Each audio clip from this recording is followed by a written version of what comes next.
बिस्मिल्लाहिर्रहमानिर्रहीम। अस्सलाम वालेकुम। मैं हूं इमरान और आप देख रहे हैं इमरान उमर यूट्यूब चैनल। तो मेरे प्यारे व्यूवर्स, प्यारे फैमिली मेंबर्स, आज जो रेसिपी मैं आपसे शेयर करूंगा ना, इंशाल्लाह ताला सुनते ही आप सबके मुंह में पानी आ जाएगा। आज हम बनाएंगे कच्चे आम की खट्टी मीठी सी ये मजेदार चटनी। ये चटनी जनाब सभी को बहुत पसंद है, इसीलिए तो रोजाना ये चटनी बनाई जाती है। लेकिन रोजाना रोजाना चटनी बनाना सबको बहुत मुश्किल लगता है। तो जनाब आपने अब घबराना नहीं। आज मैं आपको बताऊंगा कि एक ही दिन में आप चटनी बनाएं और पूरा 1.5 महीना आराम से खाएं। ऐसा तरीका, ऐसी टिप्स आपको बताऊंगा कि आपका दिल खुश हो जाएगा। तो चलें जी, फटाफट से चलते हैं किचन में और बनाते हैं ये वाली मजेदार सी खट्टी मीठी कच्चे आम की जबरदस्त सी चटनी। चलें जी, बिस्मिल्लाहिर्रहमानिर्रहीम। ये मजेदार सी कच्चे आम की खट्टी मीठी चटनी बनाने के लिए यहाँ पे मैंने लिए हैं कच्चे आम, जिनको कुछ लोग घर में अंबियां भी बोलती हैं। आजकल ये मार्केट में बहुत ज्यादा और फ्रेश आए हुए हैं। गर्मी के मौसम में स्पेशल ये चटनी इतनी मजेदार लगती है ना कि आप एक दफा इसको जरूर ट्राई करिएगा। 4 अदद यहाँ पे मैंने कच्ची अंबियां ली हैं। वजन की बात करें तकरीबन ये ½ kg मतलब आधा किलो बनती हैं।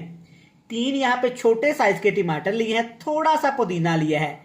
और इस अंबियों की चटनी में आपने बिल्कुल भी धनिए का इस्तेमाल नहीं करना। साथ में एक बड़े साइज का प्याज लिया है, 6 से 7 सब्ज मिर्चें ली हैं।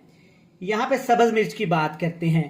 ये है मेरे पास देसी सब्ज मिर्च, जो कि बहुत ज्यादा तीखी होती है और स्पेशल गर्मी के इस मौसम में ही ये मार्केट में आती है।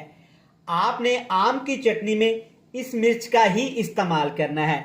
और साथ में मेरे पास यहाँ पे लहसुन तकरीबन ये 6 से 7 जमे हैं। अब सबसे पहला और जरूरी काम आपने क्या करना है, इन तमाम चीजों को धो के अच्छी तरह से खुश्क कर लेना है। इन तमाम चीजों के ऊपर पानी का एक भी कतरा शामिल नहीं होना चाहिए। बिल्कुल आपने अच्छी तरह से किचन टॉवल, टिश्यू या पंखे की हवा के साथ इसको खुश्क कर लेना है। आगे जाके मैं आपको बताऊंगा कि इन तमाम चीजों को हमने खुश्क क्यों करना है, क्योंकि ये चटनी तकरीबन 1 महीने के लिए हम स्टोर करेंगे। तो सबसे पहला काम आपने क्या करना है, खूबसूरत सी एक अंबी उठाएंगे। सबसे पहले आपने इसके छिलके रिमूव करने हैं। छुरी की मदद से ऐसे आपने ये छिलके रिमूव कर लेने हैं। ये बहुत ज्यादा सख्त होते हैं और छिलके आपने इसके लाजमी रिमूव करने हैं। कुछ लोग इसको छिलके समेत भी बनाते हैं, लेकिन वो अच्छी नहीं बनती, इसके छिलके कड़वे होते हैं। तो चलें जी, इस तरह से आपने अच्छी तरह से इसके छिलके उतार लेने हैं। ये आसानी के साथ उतर जाएंगे।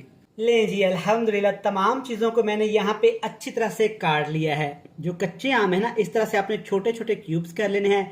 सब्ज मिर्च मोटी मोटी काट लेनी है। यहाँ पे टमाटर भी आपने मोटे मोटे से काट लेने हैं।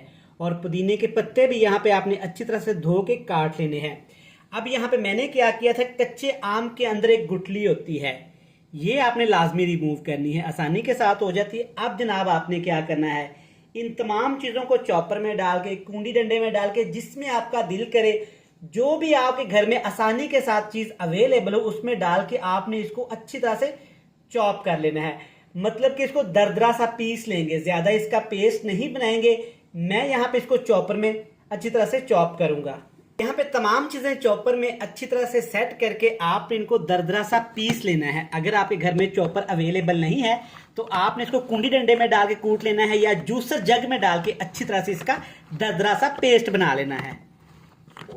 चलें जी, माशाल्लाह से चेक करें यहाँ पे कितनी ही स्मूथ और जबरदस्त सी हमारी ये चटनी बनी है। अभी इसमें कुछ और मजीद चीजें शामिल करेंगे, बहुत थोड़े से मसाले इसमें शामिल करेंगे। सबसे पहले आपने इसमें शामिल कर देना है हस्बे जायका, हस्बे जरूरत नमक। मैं तकरीबन यहाँ पे ½ टीस्पून कर रहा हूँ। हम नमक घर में थोड़ा सा कम इस्तेमाल करते हैं, आप अपने टेस्ट के हिसाब से नमक को कम या ज्यादा कर सकते हैं। मसालों में क्या क्या इसमें शामिल करेंगे, सबसे पहले इसमें शामिल करेंगे 1 टीस्पून भर के यहाँ पे लाल मिर्च का पाउडर। ये थोड़ा सा आपने ज्यादा डालना है, क्योंकि आम यहाँ पे हमारे काफी खट्टे हैं। तो खट्टे को बैलेंस करने के लिए थोड़ा सा इसको तीखा करना पड़ेगा। तीखा करने के लिए आपने क्या करना है, लाल मिर्च का पाउडर और थोड़ा सा यहाँ पे काली मिर्च का पाउडर शामिल कर देना है। ये दोनों टेस्ट मिलके इंशाल्लाह ताला हमारी चटनी को बहुत जायकेदार बना देंगे। अब इसमें शामिल करेंगे यहाँ पे 1 टीस्पून भर के, यहाँ पे यह है मेरे पास जीरे का पाउडर, जिसको मैंने रोस्ट करके अच्छी तरह से इसका पे पाउडर बना लिया था दरदरा सा। ये तमाम चीजें शामिल करने के बाद आपने अच्छी तरह से इसको एक दफा मिक्स कर देना है। यहाँ पे एक चटनी हमारी बनके तैयार है। अगर आपने डेली बनानी है और डेली खानी है तो ये चटनी आपकी यहाँ पे बनके तैयार है। अब इसको हमने सेव कैसे करना है। आप सोच रहे होंगे कि इमरान भाई आपने तो लहसुन भी चेक करवाया था वीडियो के स्टार्ट में, वो आपने क्यों इस्तेमाल नहीं किया। तो जनाब वो आगे जाके मैं आपको सिखाऊंगा कि वो किस स्टेज पे आपने इस्तेमाल करना है। तो चलें जी, यहाँ पे चेक करें, बड़ी स्मूथ सी खट्टी मीठी सी चटनी हमारी बनके तैयार है।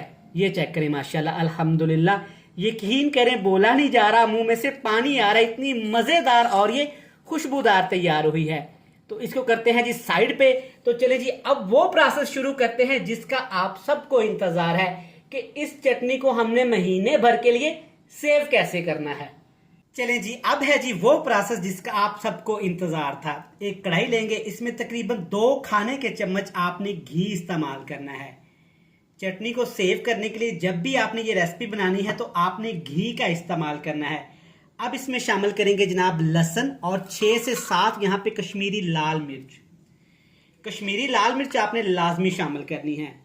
लहसुन को आपने मोटा मोटा सा काट लेना है। अब जनाब इसमें शामिल करेंगे और इसकी लाइफ को बढ़ाने के लिए आप इसको तकरीबन 1.5 से 2 महीने तक बिल्कुल इजीली आराम के साथ खा सकते हैं, सेव कर सकते हैं।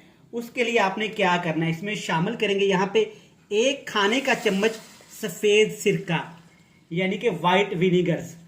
ये आपको मार्केट से आसानी के साथ मिल जाएगा। इससे क्या होगा कि हमारी चटनी की जो लाइफ है ना, वो तकरीबन 1.5 माह तक के लिए बढ़ जाएगी। बिल्कुल लो से फ्लेम पे आपने इन तीनों चारों चीजों को यहाँ पे पकाना है। यहाँ पे लहसुन का कलर आपने चेंज नहीं होने देना।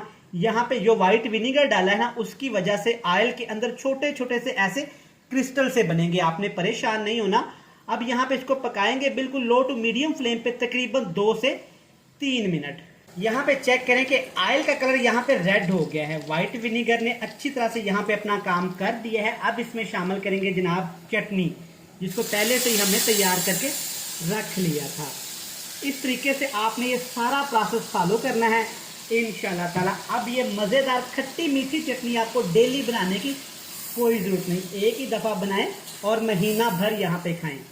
चलें जी, इसको आपने अच्छी तरह से मिक्स कर देना है जनाब। मीठी यहाँ पे अब आपने अच्छी तरह से इसको मिक्स कर देना है ताकि व्हाइट विनीगर अच्छी तरह तमाम चटनी के अंदर हल हो जाए। अच्छा जनाब, खट्टी मीठी चटनी बनाने के साथ साथ प्यारे प्यारे हाथों से चैनल को सब्सक्राइब भी कर लें, बेल आइकन को प्रेस भी कर दें। तो चलें जी, अब यहाँ पे आग का फ्लेम आपने बिल्कुल ऑफ कर देना है और इसको ऐसे अच्छी तरह से एक दफ़ा हिलाना है। सिरका डालने की वजह से ऑयल काफ़ी ज़्यादा जमेगा तो आपने परेशान नहीं होना। तो चलिए जी, अब इसको ठंडा करके आपने फ्रिज में रख देना है तकरीबन 1.5 माह के लिए। बिल्कुल भी नहीं खराब होगी, टेंशन फ्री रहें, डेली इंजॉय करें। तो चलिए जी, ये मज़ेदार सी चटनी यहाँ पे बनके तैयार है। 2 तरह का आगे जाके भी मैं प्रोसेस करूंगा। दही का कैसे इस्तेमाल करेंगे, आपने इसको इंजॉय कैसे करना है, ज़्यादा टेस्टफुल कैसे लगेगी, कौन सी चीज़ों का इसके साथ इस्तेमाल करेंगे तो इसका जायका, इसका फ्लेवर बहुत ज़्यादा बढ़ जाएगा। ले जनाब, सदके माशाल्लाह अल्हम्दुलिल्लाह, चेक करें यहाँ पे हमारे कच्चे आम की खट्टी मीठी चटनी कितनी ही मज़ेदार तैयार हुई है। कुछ चटनी में मैंने दही को शामिल कर दिया था, साथ में प्याज, टमाटर और सब्ज़ मिर्च का सैलड बनाया और साथ जनाब गर्मा गर्म मज़ेदार तंदूर की रोटी। आए हाय जनाब, चस्के आगे मज़ेदार। अब जनाब आप दावत करें या पार्टी करें या घर वालों के साथ इंजॉय करें ये मज़ेदार सी खट्टी मीठी आम की चटनी। मैं उम्मीद करता हूं कि आपको ये मज़ेदार सी वीडियो पसंद आई होगी। वीडियो अच्छी लगे जल्दी से चैनल को सब्सक्राइब भी कर लें, बेल आइकन को प्रेस भी कर दें, फ्रेंड्स एंड फैमिली मेंबर के साथ शेयर कर दें। कल फिर मिलेंगे नई और मज़ेदार वीडियो के साथ। तब तक इमरान उमर को दीजिएगा इजाज़त। ढेर सारा प्यार, दुआओं में रखिएगा याद। खुदा हाफिज़।